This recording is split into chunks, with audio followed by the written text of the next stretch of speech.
Hello and welcome. My name is Dr. Faruk Rahmanovich, and I am joined again today by Brother Kareem. Assalamu alaikum, everyone. In this series, we're doing this chapter by chapter exploration of Sayyid Hussein Nasr's book, A Young Muslim's Guide to the West. And we focus on one portion of a chapter in these sessions and delve more deeply into ideas within the passage. Ideas like what kinds of implications you can draw, conclusions you can come to, and generally showing you how to read these kinds of complex texts more carefully. In today's session, we're looking at chapter 14, the modern lifestyle. So let's get started on that. What caught your attention? What did you find interesting? What are we going to talk about? Okay. So the first thing that stands out to me is that the chapter is called The Modern Lifestyle. And the modern lifestyle has a lot of different aspects to it, far too many for us to cover, right? Each individual one would require an entire conversation on its own. And so when you see a chapter like this that's only 6 pages long on such a wide-ranging topic, the first thing you should be thinking of is, of course he's not going to be covering everything in depth. Yeah. And he makes that pretty clear early on. But let's look at the bottom half of the first paragraph here. He opens up by essentially saying that the modern lifestyle, even more so than modern philosophies and ideologies, is the thing that is having the biggest and most immediate impact on Muslim youth. And since the whole point of this book is to be a young Muslim's guide to the modern world, this is clearly a very important part, then, of his mission here. So let's start about halfway down that paragraph. He says, "This infatuation of the young with the modern lifestyle, which has its origin more in America than Europe, is in fact not limited to the Islamic world. Rather, it is a worldwide phenomenon and reflects the attraction of many of the youth, on whatever continent they happen to be living today, for what appears to be complete individualistic freedom from tradition and principles which have been handed down over numerous generations."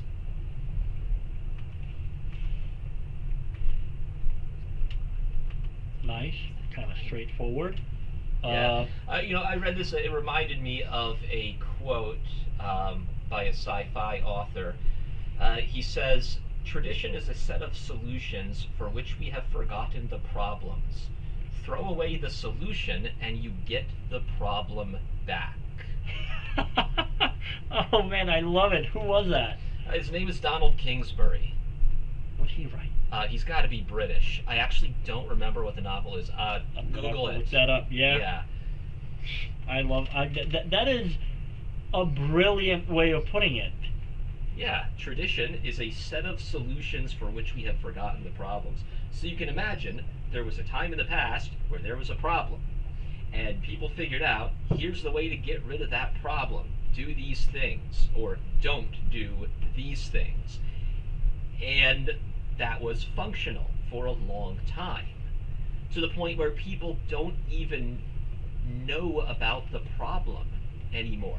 The problem essentially is outside of their collective consciousness. And it's just the solution becomes the tradition. It is the way that you just do things. But if somewhere along the way someone says, oh, wait a second, why do we have this thing? I can't see what purpose it serves. And well, if it can't serve any clear and obvious purpose, then we should just get rid of it. So you throw away the solution, you throw away the tradition, and what happens? The problem comes back. So it's really like the problem is actually always present, it's just not manifesting because the thing you're doing is constantly keeping it at bay. And so the moment that you stop doing this, the problem will reintroduce itself. It will manifest again as a particular thing. It's like if you're permanently taking aspirin, just as a ritual, you forget why you're doing it. Well, stop taking it, and for whatever reason, permanent headache comes right back. Right? You have to wait for the latest dose of aspirin to sort of wear out, but yeah, it's going to kick right back in. Or to give an example related to modern lifestyle, so many of the things that our forefathers had to do are not necessary for us to do anymore, so why don't I just sit around? Right? I can do my job at a desk. I can drive in my car, which is basically just sitting back home, only to then sit back down in front of a TV and eat my highly processed dinner as well, instead of eating something that was, organically grown and prepared. And why should that make any difference at all? Oh, wait a second. Now all of a sudden sedentary lifestyles lead to increases in obesity, heart disease, diabetes, so on and so forth. It turns out all those things that it doesn't appear that you have to do are actually things that you better be doing, or it's going to bite you. So one of the things that strikes me about this passage is actually this idea of pursuing complete individualistic freedom from tradition and principles, right? And he has a line similar to that right away in the next paragraph, right? He's talking about the attraction towards certain kinds of music and whatnot, but he sort of he pushes this idea of individual declaration of independence from social norms, because really tradition and principles is what creates the social norms of behavior, right? And so there's this rejection of social norms, because and I don't think we really teach people to understand what's going on, but any kind of set of norms or rules, no matter what they are, right, they come with a cost. They prevent you from doing the things that you want to do, or they make you do things that you don't feel like doing, right? I'm sure that as a kid you too had the experience of being dragged to be a guest at somebody's house, and you're like, why do I have to go? And yet you got sort of dragged with.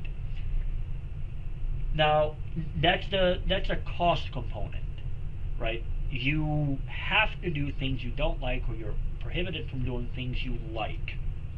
So you're giving up something in a very real and materialistic sense, right? Even at the very least, you're giving up time in order to X, Y, Z.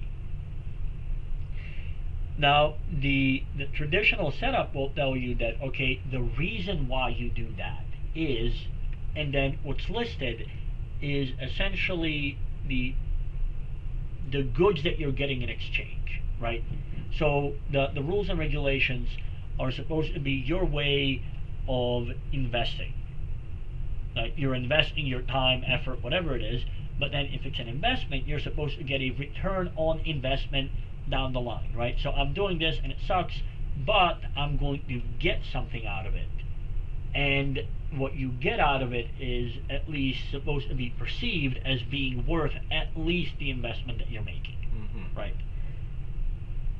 But if, as our sci-fi author put it, if we have forgotten what the problem is, so we no longer understand what it is that we're getting out of this, all you can see is the cost. You can't see the return, right? You can't see the benefit. Then it makes no sense to willingly follow those norms, because they still have a cost to them, but now they don't have any sort of a payoff. So it is the equivalent of setting your paycheck on fire. Right? It's one thing to go like, okay, I'm going to give part of my income to whatever cause you deem valid, right? But it's a different thing to destroy the money. Now, in both cases, you no longer have the money. But in one case, you gave it to a cause that you think is worthy, so that's your return, right? This thing that you value has been supported. In the case of just setting your money on fire, there is no benefit to it. Now, if you don't properly explain and set up the idea of why it is that you do certain traditional things, why you follow these principles, then to anybody else looking at that behavior from the side, it's the equivalent of setting your money on fire, right? You're getting nothing out of it, but there's a most definite cost that's associated with it. Now, I think the problem ultimately in the West is something like this, and it's not, by the way, like the West is magically unique in this respect. It's just that this is what Nasr is talking about, so this is what we're talking about. Let me have a drink. The problem is that all of those values are still sort of in the traditional realm of values, right? You're supposed to do things because they're good. So, well, what do you mean by good? Well, it's some sort of metaphysical good. It's not something that will materially benefit you. It's something that you're doing for the greater good, which used to mean something like you are, at least in the West, let's say from the Christian tradition, you are acting in a Christ-like manner. And that is the sort of behavior that ought to be exhibited by a Christian if they are properly Christian. And so that is at least an indication that your behavior is on the path to eternal reward after death, right? But if I strip away the entire concept of reward after death, because I switch over to materialism, then that behavior, which used to be justified because it is coherent, right? You're getting your return on investment, yes, after death, but you're still getting it. Then there's no reason left to engage in these practices, in these behaviors. You are most definitely not getting anything out of them. So the problem is the shift to materialism. It took a while to sort of kick in, but then it took us even longer to sort of feel the effects in everyday behavior, because we still had the sort of the inertia of traditional thinking and behavior that we had to overcome. Then we get around like the 60s and 70s, and this just to pull off the next page, halfway down that gigantic paragraph, he mentions that there's this loss of authority of any kind, not only ethical and spiritual, but even social and to some extent political, that happens in the West. So think about it this way. You live in a society where religious values have sort of been draining out for a while, and then the sort of source of authority and the source of ethical social standing, which is now the government and society as such, which is supposed to be sort of above you, and that's why they get to tell you what to do, and this is the right thing to do, and this is the wrong thing to do, and refrain from this and do that. You find out that that source of authority is corrupt. Right? It's not really surprising that it's the 60s and the 70s that we see this massive shift in consciousness, especially in America. Right? In World War II, we're the good guys, right? And we're fighting the bad guys, rather obviously. And then in the 40s and 50s, we're supposed to be the good guys, but the people we're fighting, in this case primarily communists, at least have a really good story, right? It's all about equality, and to a certain extent, they certainly did beat us at that. So the sort of communist view of racial differences and treatment is way better than what ours was. Like, way better. And so at least you're seeing somebody else sort of pitch a story of like, hey, listen, that's not what life is supposed to be. It's not supposed to be every man for himself, blah, blah, blah. And so we're fighting that. You get at least some portion of your population that's like, well, hold up, why is that a bad thing? Why are we resisting that? And then you start catching your own government, your own sources of authority in outright lies. So this is our shock with Nixon and Vietnam, right? And all of a sudden you're looking at your government like, what? I thought we were supposed to be the good guys. Like how are we committing war crimes? Like, didn't we just fight a bunch of people because that's what they were doing? Isn't that what World War II was about? You know, like, what exactly did we, like, bleed and die for? And the answer is now just sort of like, oops, a shrug, right? And then you're seeing the McCarthy era just absolutely terrifying kind of behavior that's eroding the very sort of things that you're supposed to be fighting for. But at least within this country, you're seeing the sort of insane levels of racism that are around. Keep in mind, I was just looking at this the other day. You know those pictures of oh, what's her name? It's iconic pictures, right, of that little black girl walking to school. It's supposed to be like the first integrated. Yeah, I know what you're talking about. And she's surrounded by people shouting at her. Yeah, but did you notice that some of those people that are standing there surrounding her, this is 60s, by the way, right? They're holding up swastikas. And the governor of the state is with the people holding swastikas. She's on their side. And you're like, didn't we just lose like 100,000 people fighting that? Like, how are we... Like, what is going on?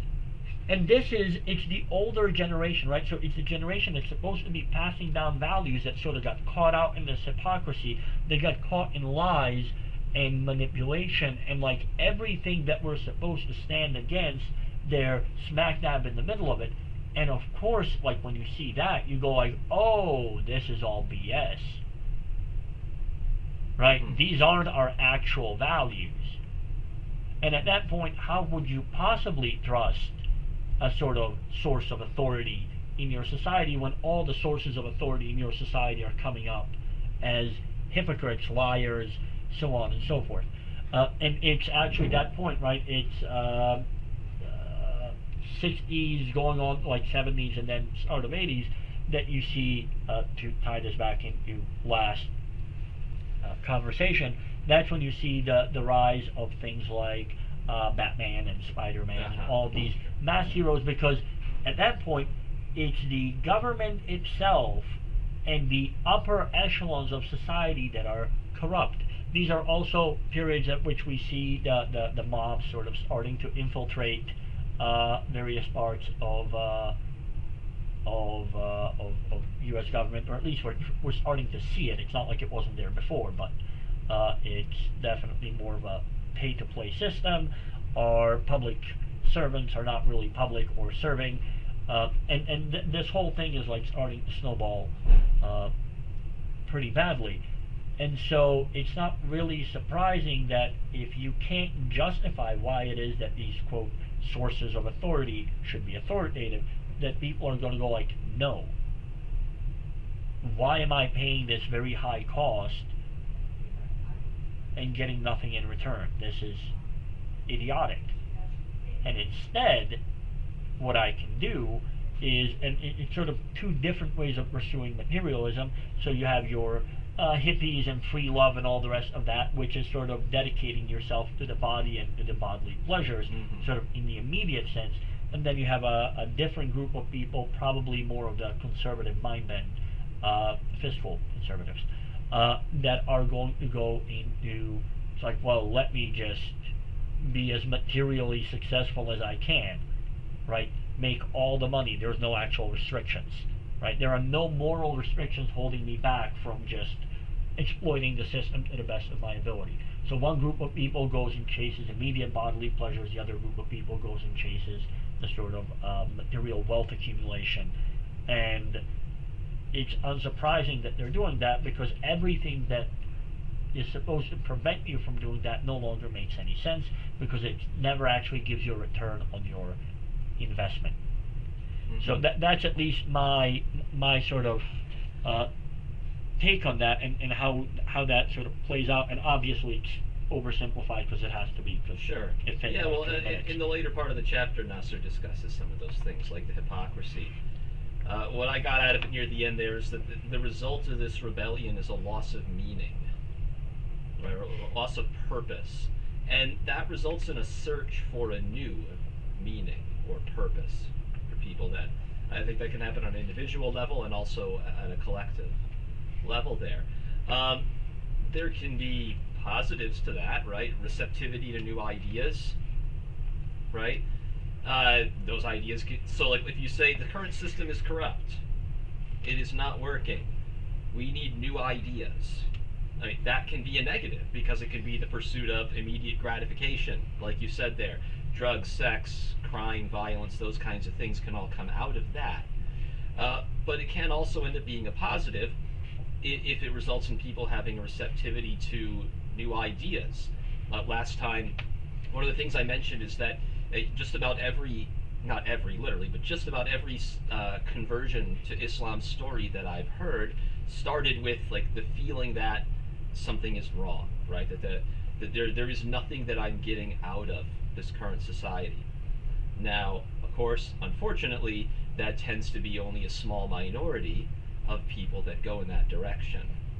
But in a way, it presents an opportunity, you could say, right? If we look at it as, people are looking for some kind of meaning.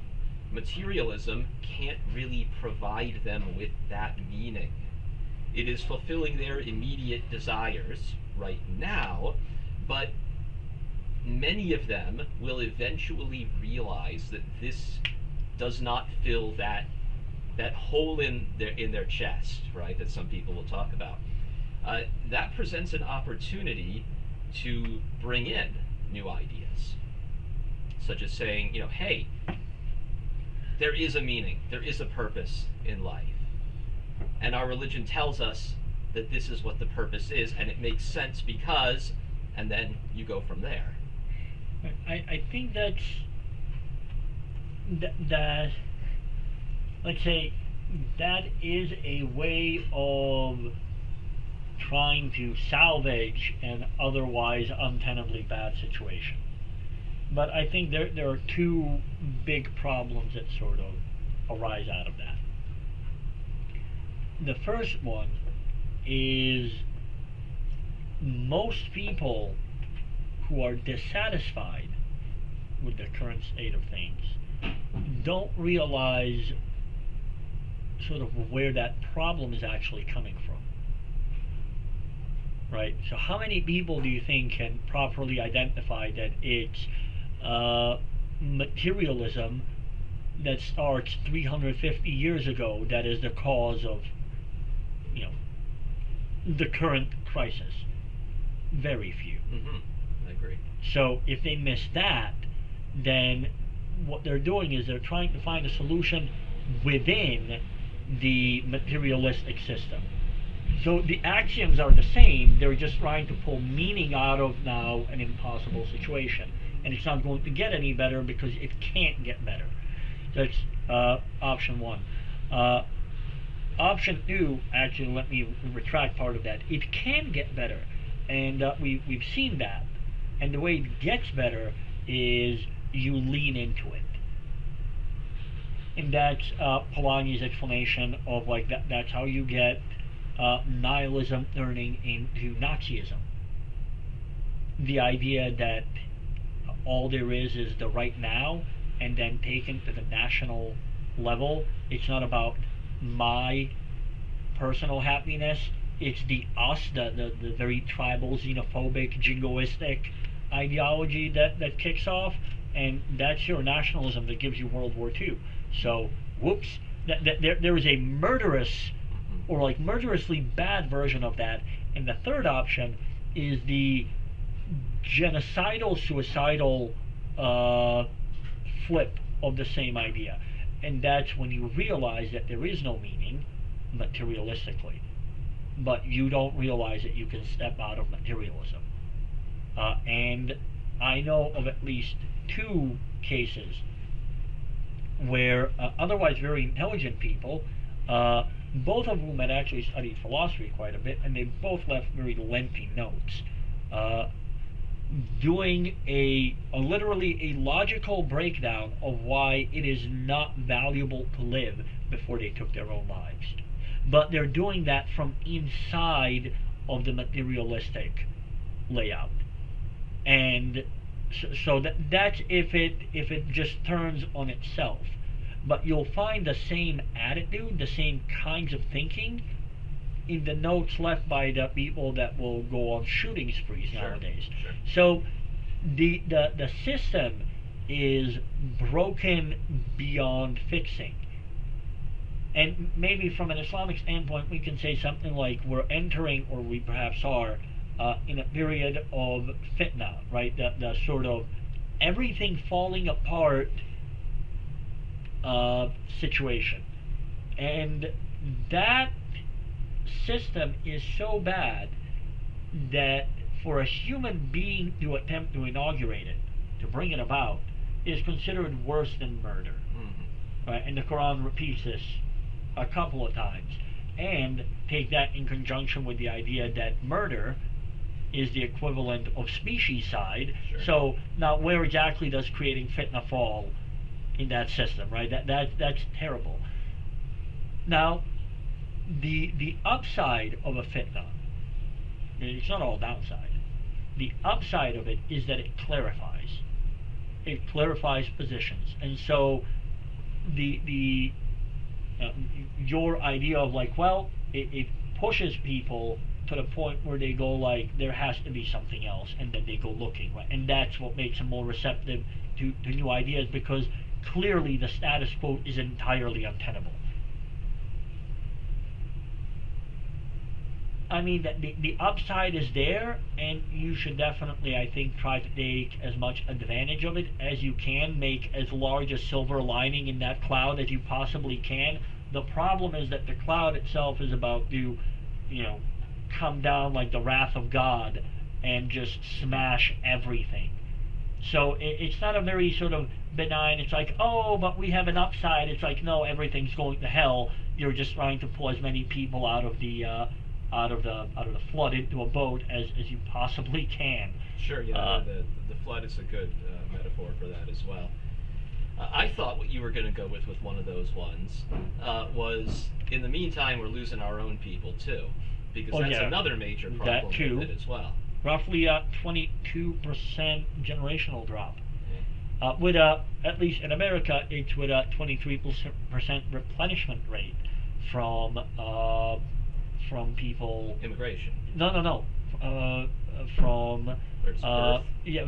From people converting. So of the total Muslim population in America, we're losing about 22% that sort of grow up in Islam and then they leave Islam. But we're getting back 23%. So the numbers are actually going up slowly, but a 22% drop is psychotic. Highly concerning, yeah. Right, like something has gone terribly wrong if that's where you're ending up. Now that's a little better than some of the other. I think that's a Pew Research thing. I'll have to find that thing and I'll drop it in the link. They did all the major religions in the U.S. and they tell you the time frame and how they measured it and all the rest of that. But yeah, you're right. That is another sort of concerning feature. The number of people that end up leaving Islam. And what I find, at least in my experience, and having talked to a whole lot of college-age kids, the primary problem is sort of what we talked about at the very beginning of the course here, and that's no real understanding of Islam. And this idea that like, oh, you're supposed to feel your way to it. It's like, no, it's a rational process. You're supposed to be able to think your way to it. So you have that. Then you have certainly a very high cost to being Muslim in America these days, right? For point of reference, just sort of like it struck me as very surprising. My wife was she was turning around in one of these little streets. She was going somewhere and went like, oh, I drove past a thing where I should be. So she pulled into a driveway, in order to back up out of the driveway. And as she pulled into the driveway to put the car in reverse, she had the phone on speaker, so I actually heard it. You hear this person approaching the car yelling, "What are you doing here?" And I was like, oh, somebody's like very overprotective of their driveway, I guess. Yeah. Now, I assumed the person was already out of the house. They weren't. They came running out of the house as she pulled into the driveway. So, I mean, how long does it take to pull into a driveway, put your car in reverse, and back up? A couple of seconds. Yeah. And as So you have that, like, what are you doing here? And then you hear, get out of here, you sand nigger. And you're like, what? Dude, this isn't like the Deep South. This is Chicago in 2021. What? Just what? Like, it's that sort of, like, that's the cost. The cost is being exposed to that. Now imagine if you're like a 14-year-old girl in a place where you hear that kind of thing at least weekly. Or anytime some idiot decides to bring an underwear bomb on a plane, now you gotta worry about, your place of worship being set on fire, being shot up, getting yelled at, harassed, and all that. So the cost is there. The question is, do you understand why you're paying the cost? Do you see the payoff? And if you don't, you're going to lose people really, really quick. Because just the idea of like, hey, you should do this because it's your cultural heritage. Dude, screw the cultural heritage. I'm going to be as American as I can in order to avoid very unpleasant interactions all day, every day.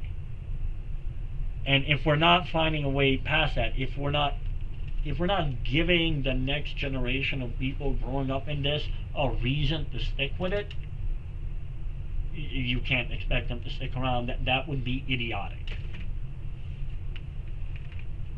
And by the way, it wasn't like a soft at the end. It was an ER, like a hard R on that. And I was like, I'm on the phone. I'm like, what? Did I just hear that right? And he's like, yeah, I heard that right. Just mind blown. Like, I figured moving out of Florida would have solved a bunch of that. I guess not. Florida man is everywhere. Well, oh man.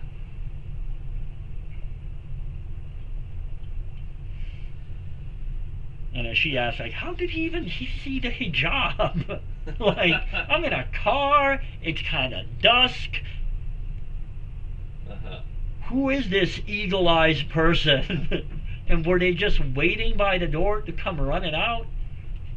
So if they don't see the benefit and they only see the costs, they'll leave. But no one leaves one thing to go to a vacuum. They're leaving it to go to something else, right? And so that is the main topic of our chapter here, which is the modern lifestyle. Yeah. So what characterizes the modern lifestyle, then? I don't know if you said this before in one of the quotes we were looking at from Nasr there, but the idea of individualistic freedom from tradition. I think that's one of the key things that very bottom of the first page. Individual declaration of independence from social norms. Mm-hmm. So you have this then freedom from restrictions, which means do whatever you feel like, more or less, right? It's not an absolute whatever you feel like, but more or less whatever you feel like, right? And so the new standard becomes as long as you're not hurting someone else. Yeah. And it's easy enough to do things that don't hurt anyone else, at least not to a point where they're going to complain, although these days that might be a little different, but generally speaking that's a fairly low standard. Like I ask my students in ethics classes, like, what makes somebody a bad person? Now there's a very long list traditionally of sorts of things that make you a bad person because there's actual rules, but usually they settle on murder and rape. I'm like, so long as you're not murdering and raping somebody, you're a good person? And the answer is like, yes. I was like, huh, that's a very, very low bar. Well, you should watch out, because then all of them should be cheating in your class. Well, you'd be surprised how often they attempt. I mean, I know I am, especially how poorly they do it. Like, you should not include the byline of the original author by accident. Yeah, I told you the story about the first person I caught plagiarizing, where she took an entire website and just got rid of the title and the footnotes. Everything else was still there, exactly the same. Oh. And I was like, this doesn't even really answer the question. It's only tangentially related to it. I read the first couple sentences and no, there's no way this person wrote this. And I Googled it and there you go. Yeah. The entire thing start to finish. You really thought you were going to get away with that? Oh, Well, yeah. I mean, but even that, right? Like the purpose of education was to improve yourself, to make yourself more capable, and even materialistically, the idea was like, well, I'm more practically capable of solving this set of problems, which then enables me to get a job and X, Y, Z. But that's no longer needed because part of what we have is you don't care that you can perform the job unless that sort of happens to be a pet peeve of yours. What you want is to be paid. And in order to do that, you happen to need this piece of paper. So you're just working to get a piece of paper, and the fact that you're entirely incompetent in the field is no longer a bar to anything. Mm-hmm. Well, who's supposed to determine one's competence, right? I was going to get there eventually, but one of the places that this can go, this search for meaning, could be the conclusion that there is no meaning, or that we then create our own, which is where we get postmodernism from. Yeah, and it's going to sort of turn around to bite you pretty badly because even though it's a very standard phrase on college campuses, right? Like, you know, everybody has a right to their own opinion to whatever. And my answer to that is like, no, you don't.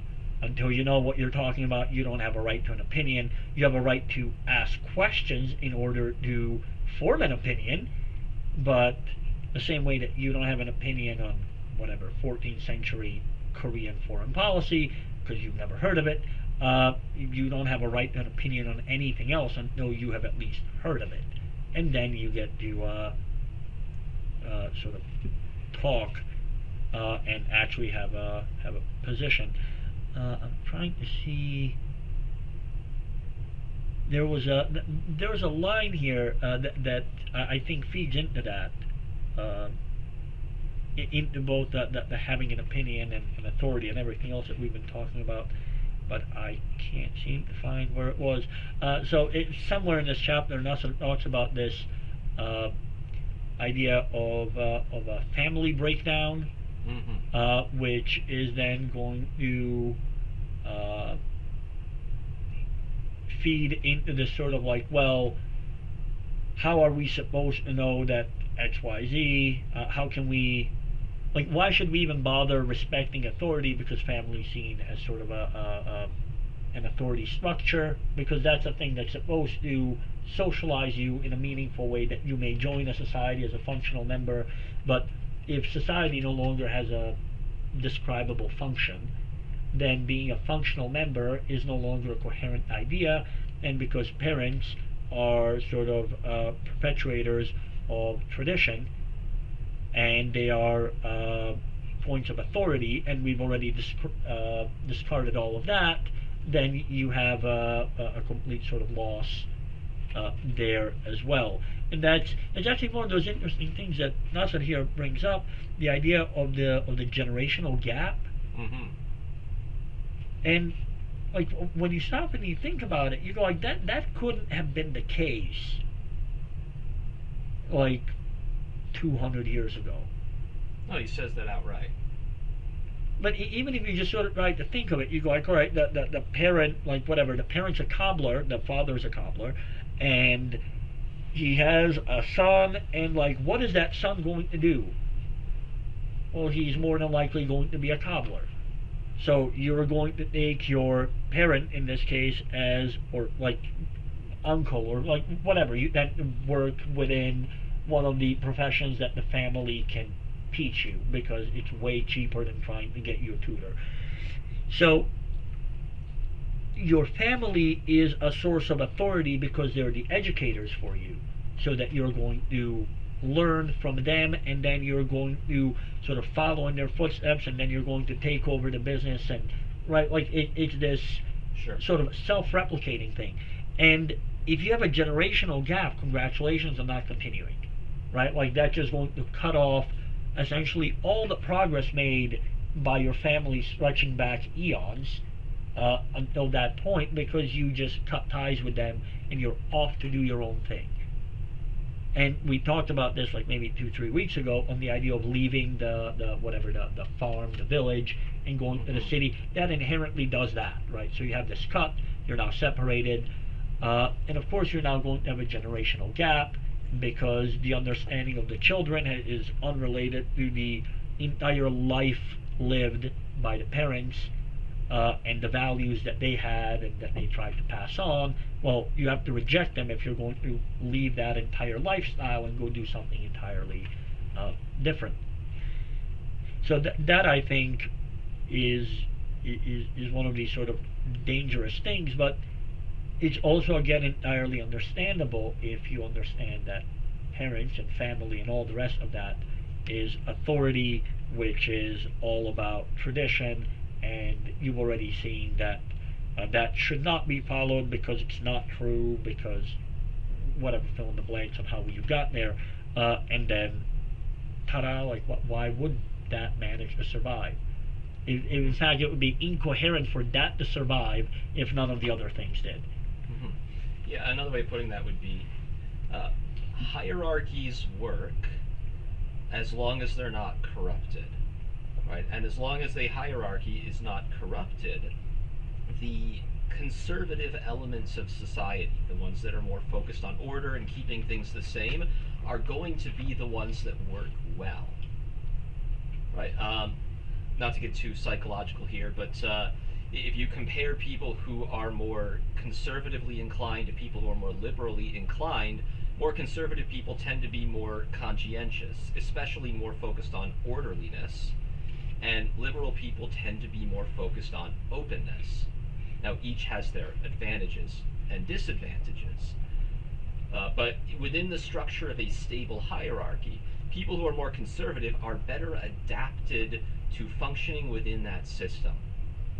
And that works perfectly fine, and we can see that that's how traditions can get passed down from generation to generation for hundreds of years, and things don't really change much in the society. But if you get an entire generation that says, no, the whole thing is corrupt, then that entire way of doing things falls apart. The more liberally inclined people, who tend to be more creative in nature, which can be a good thing, are the ones who end up at the forefront. Now, creativity, like I said, can be a good thing because it can lead to new ideas and the forward movement of society in certain aspects. It's important not to just talk about society just progressing, right? We covered this in class last week, the idea that there has to be progress towards something. You can't just say progress for progress's sake. But those same forces are also, or can also be, destructive forces, right?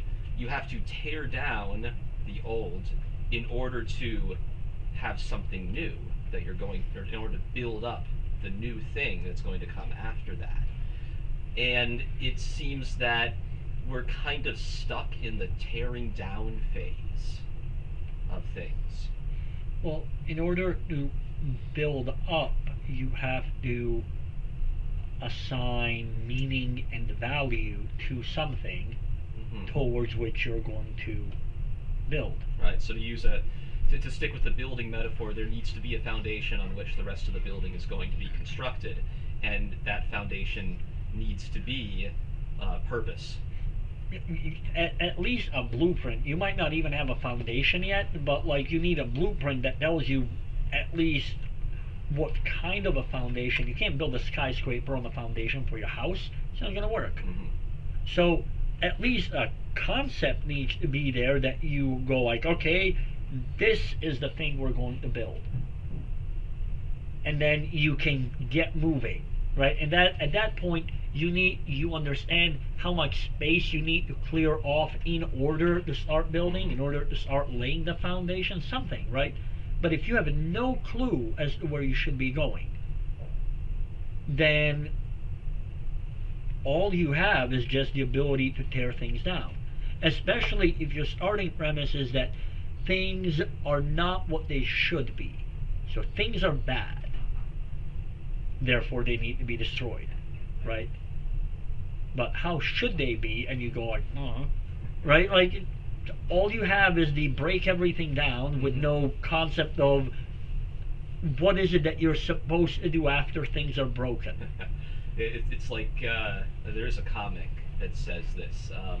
I want to be angry, and person 2 comes along and says, okay, well, here are some solutions to the problems that you're experiencing. And the first person throws them away and says, no, I want to be angry. I don't want you to fix the source of my outrage. I just want to feel outraged. Well, that's one of the big concerns. Nasr talks about how our society worships the body and the senses, and by extension, emotion, right? And outrage is consistently one of the most effective emotions for getting people to pay attention to whatever it is you want them to pay attention to. That's how clickbait works. Right? So when we criticize the media for the direction that they choose to go, such as a focus on negative news, almost to the complete exclusion of things that are going on that are positive in the world, well, it's because that's what gets ratings. That's what gets people to pay attention. Why? Well, outrage is really effective. There's a certain immediacy to it as well. Good things usually take time to build up, but negativity happens right away. Yeah, I mean, if we want to extend that building metaphor, I mean, I've worked in construction for quite a bit. The last place I lived at, I tore it apart inside, then I rebuilt it. It took me 3 days to disassemble an entire house, right? Like nothing left in there. And then it took me a month and a half to make it livable. And it's not like I didn't put in effort while I was doing the build-up part. It's just that things take time. It's really, really easy to break things, and it's very, very difficult to create them. And quite often, any sort of meaningful build-up requires decades of work, right? You're putting in work now in order to see a change. If you think about education, right? You have to educate an entire generation of people. They have to get to, like, essentially ripe old age before the effects are really felt.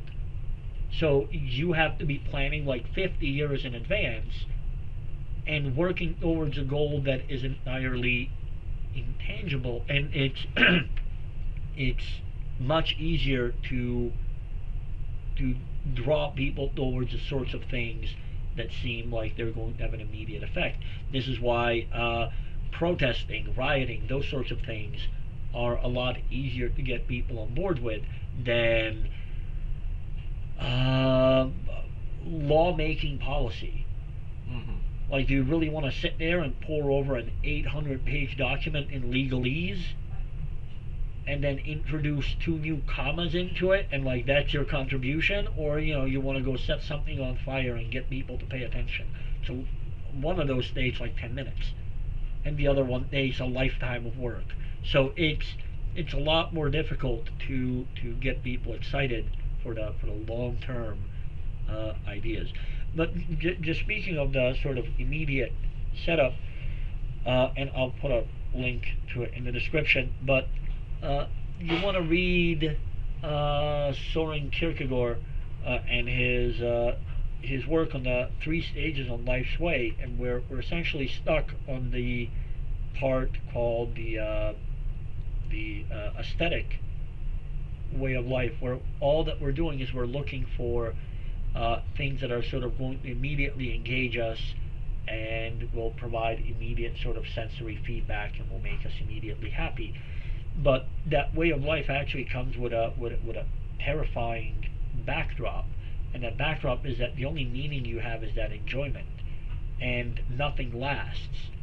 So you're stuck constantly sort of playing hot potato with a live hand grenade, because the moment that you the moment that the distraction of the world is allowed to wane, you're left staring into the abyss, right? When you realize that you are going to die, the universe is going to end, and nothing has any meaning.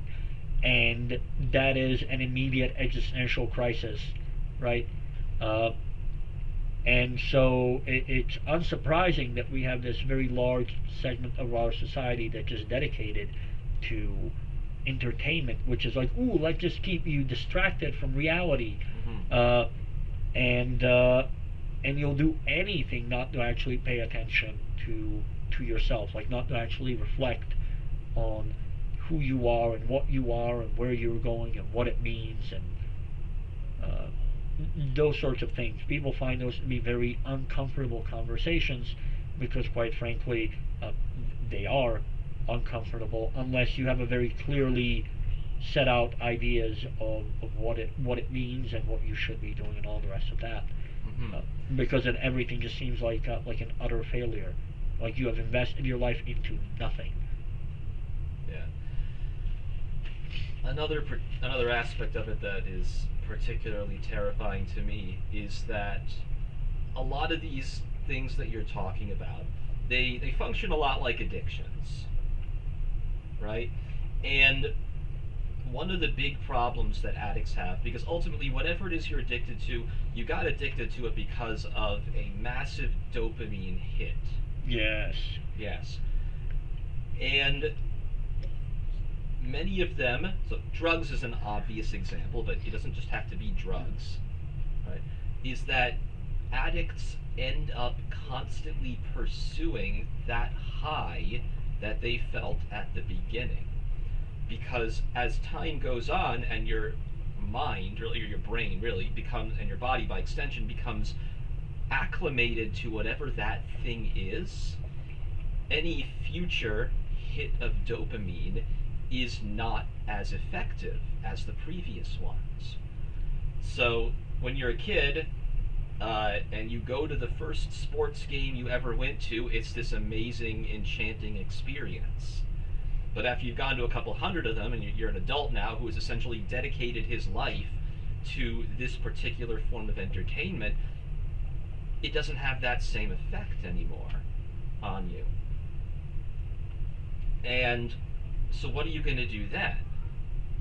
Are you going to have to pursue ever more extreme versions of that same thing? Are you going to have to move on to something else, looking for whatever the next thing is going to be that's going to give you that feeling that you felt before? Or are you going to, for lack of a better way of putting it, spiral into a sense of existential dread, as the fact that it no longer helps you as much anymore means that you are once again finding yourself confronted with the abyss more and more often? And none of those options are healthy, right? It's no wonder that, I mean, we have the rates of anxiety in the West are through the roof. But you know where you don't find anxiety and depression? Exactly where you'd expect to find a lot of it. Yeah, like I don't know a single person during the genocidal war in Bosnia who was depressed. There is way too much to do to be depressed. It's only when you're out of it, you're no longer in mortal danger, right? You're not dodging bullets. You're not worried about, like, are you going to starve to death? That's when it kicks in, right? So in other words, you need to have the luxury to be depressed. Right? So people that are in like sub-Saharan Africa worried about survival don't have time to be depressed about their conditions. But over here we see them starving on the news and we get depressed about right? Like it's a really weird sort of combination. So long as your brain is actually engaged, you're not depressed. it's only the break from engagement that gives you the ability to go off the rails, which, again, just not what you would expect with the way that we sort of portray these issues. Anywho, we are at just about an hour, and we have 8 minutes on the other end of things. So we are going to call it here. We have one chapter left. It's kind of a lengthy one, actually. It's chapter 15, or it's just sort of the right. closing. You're wondering, what are we supposed to do about this? How do we respond to it? Tune in next week. Yeah. And or I mean, really, you could go through any of the number of previous lectures where we sort of. Oh, we hit on a lot of these things. Oh yeah. All right. So that's it. If you got comments, you know where to leave them, and we'll see you all next week. That's all.